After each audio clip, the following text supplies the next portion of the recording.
Good morning, children. Today we are going to work on exercise 5, pages 219-220.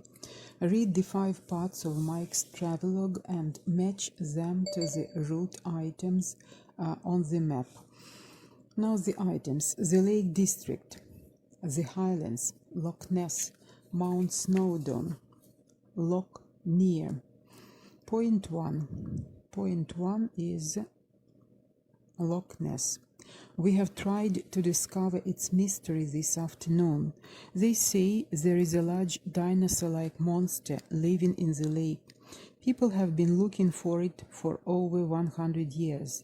Believe it or not, some visitors sort of saw it and even took pictures of the monster. We were not that lucky. Our guide said that the huge size and depth of the lake gives the monster many places to hide.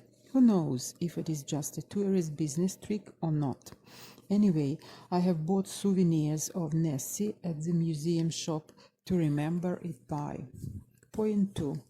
Loch Near. On the last day of our trip, Steve said we shouldn't miss the opportunity to see the largest freshwater lake in the country. It is 30 kilometers to the west of Belfast, from where we were flying back to London later in the afternoon. An old Irish story tells how the lake appeared.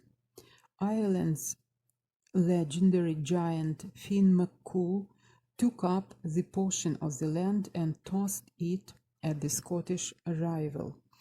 When we got to the lake, it was extremely rough as there was a strong wind. Yet we saw many bird watchers from different parts of the country and a lot of birds around the lake. Part 3. The Lake District. We left on Tuesday morning from London to Windermere.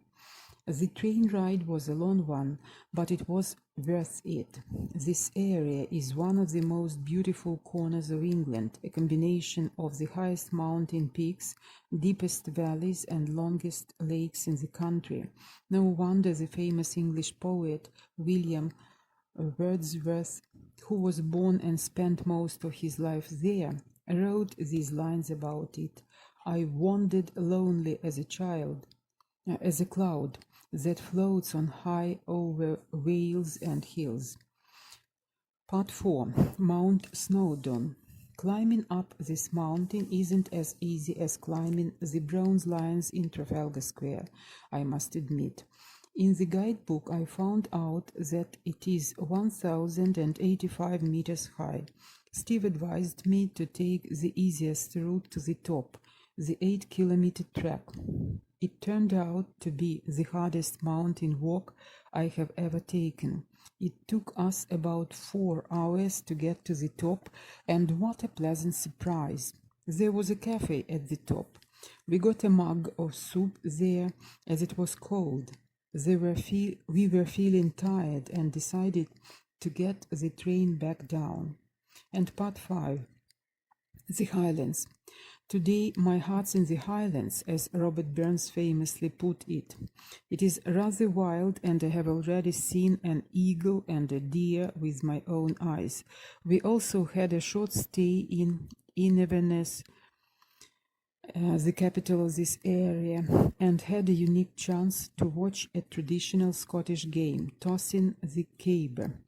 The caber is a trunk of a fir tree which weighs about 100 kilos.